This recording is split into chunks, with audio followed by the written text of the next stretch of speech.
Shalom, selamat pagi Bapak Ibu yang dikasihi Tuhan. Bagaimana kabarnya? Saya harap kita dalam lindungan dan kasih Tuhan. Hari ini kita akan merenungkan bagian dari firman Tuhan, berbicara tentang kagum akan hikmat dari Allah. Bapak Ibu Saudara, hari ini firman Tuhan terambil di dalam Roma 11 ayat yang ke-25 hingga ayatnya yang ke-36. Aku mau supaya kamu mengerti rahasia kebenaran itu, saudara-saudaraku. Kebenaran itu akan menolongmu untuk mengerti bahwa kamu tidak tahu apa-apa. Kebenaran itu adalah sebagian orang Israel yang telah dibuat keras kepala, tetapi hal itu akan berubah bila cukup jumlah orang yang bukan Yahudi datang kepada Allah. Dengan cara itu, semua orang Israel akan diselamatkan. Hal itu tertulis dalam kitab suci, Juru Selamat akan datang dari Sion. Ia akan mengusir semua yang jahat dari keluarga Yakub. Dan aku membuat perjanjian itu dengan mereka apabila aku membuang dosa-dosanya. Orang Yahudi tidak mau menerima kabar baik, sehingga mereka menjadi musuh Allah. Hal itu terjadi untuk menolong kamu, orang bukan Yahudi, tetapi orang Yahudi tetap menjadi umat pilihan Allah yang sangat dikasihinya. Ia mengasihinya karena janjinya kepada nenek moyangnya. Ia tidak pernah mengubah rencananya terhadap orang yang dipanggilnya dan pemberian yang diberikan kepada mereka. Dan Allah tidak pernah membatalkan panggilannya atas mereka. Kamu pernah tidak mau taat kepada Allah, tetapi sekarang kamu sudah menerima belas kasihan sebab orang Yahudi tidak mau taat. Dan sekarang orang Yahudi tidak mau taat sebab Allah menunjukkan belas kasihannya kepadamu. Tetapi hal itu terjadi supaya mereka juga dapat menerima belas kasihan dari Allah. Semua orang yang tidak mau taat pada Allah, ia mengumpulkan semua orang yang tidak taat menjadi satu sehingga ia dapat menunjukkan belas kasihannya kepada mereka. Ya, kekayaan Allah sangat besar, kebijaksanaan dan pengetahuannya tidak pernah habis. Tidak ada orang yang dapat menjelaskan keputusan yang dibuat Allah. Tidak ada orang yang dapat mengerti jalannya. Seperti yang tertulis dalam kitab suci, siapa yang mengerti jalan pikiran Tuhan? Siapa yang dapat menasihati Allah? Siapa yang pernah memberi sesuatu kepada Allah? Allah tidak pernah berutang kepada siapapun. Ya, Allah yang menjadikan segala sesuatu dan segala-galanya berlangsung melalui Allah dan untuk Allah. Bagi Allah lah kemuliaan sampai selama-lamanya. Amin.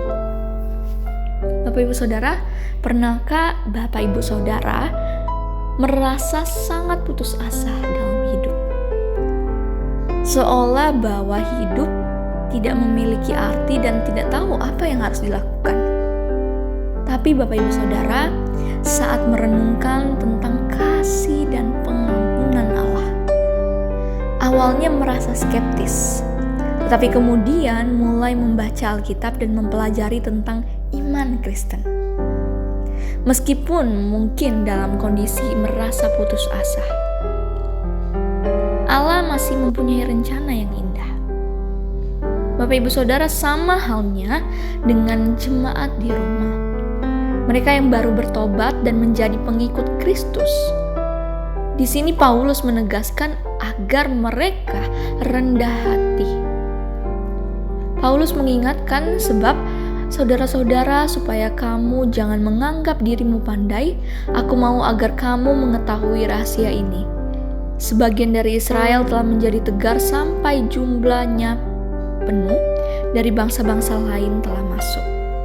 Bapak Ibu Saudara, konteks masa itu orang Yahudi tidak mau percaya kepada Allah. Tetapi mereka tidak akan terus-menerus demikian.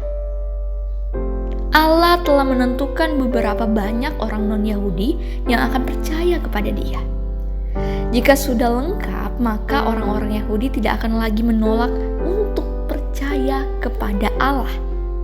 Inilah keyakinan Paulus. Paulus mendasarkan keyakinannya pada kitab suci. Keberadaan orang Yahudi yang tidak percaya kepada Allah menjadi berkat tersendiri bagi orang non-Yahudi. Namun Allah tetap mengasihi umat pilihannya. Allah tidak pernah lupa menepati janjinya. Sekali lagi Bapak Ibu Saudara, orang Yahudi tidak mau taat. sehingga membuat Allah mengampuni orang non-Yahudi yang tidak taat. Tetapi nanti Allah pun akan mengampuni orang Yahudi. Bapak Ibu Saudara, baik orang Yahudi maupun orang non-Yahudi sama-sama tidak menaati Allah, dan Allah mengampuni mereka. Inilah anugerah yang diberikan Allah kepada mereka. Di hadapan Allah, manusia hanya bisa terpana dan mengaguminya dengan penuh hormat. Dengan kalimat yang retorik, Paulus berseru, "Siapakah yang mengetahui pikiran Tuhan? Atau siapakah yang pernah menjadi penasihatnya? Atau siapakah yang pernah memberikan sesuatu kepadanya sehingga ia harus menggantikannya?" Bapak Ibu Saudara, jawabannya memang tidak ada. Manusia dapat mensyukuri apa yang Allah lakukan bagi mereka yang memang di luar akal pikiran manusia. Sejatinya itu pun merupakan hal yang wajar, Bapak Ibu Saudara, karena Allah adalah pencipta segala sesuatu. Satu-satunya yang dapat dilakukan manusia adalah memuji Dia tiada henti. Amin. Syukur untuk kebenaran renungan firman hari ini. Mari kita berdoa. Tuhan, kami bersyukur sekali lagi untuk segala hal yang Kau berikan. Kami mengagumi dan penuh hormat akan kebesaran dan keagungan-Mu yang tidak dapat kami selami melalui akal pikiran kami, Tuhan. Tetapi kami percaya di balik itu semua ada rancangan yang indah, dan kami pada akhirnya akan memuji Engkau terus-menerus sampai akhir hidup kami.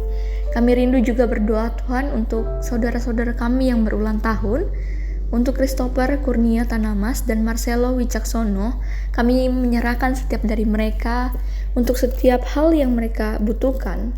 Engkau cukupkan, berikan mereka kesehatan, hikmat, dan kebijaksanaan dalam menjalani kehidupan mereka dan menjadi berkat bagi banyak orang. Kami menyerahkan aktivitas kami selanjutnya ke dalam tangan-Mu. Di dalam nama Yesus Kristus kami berdoa. Amin. Selamat beraktivitas. Tuhan Yesus memberkati Bapak Ibu Saudara sekalian.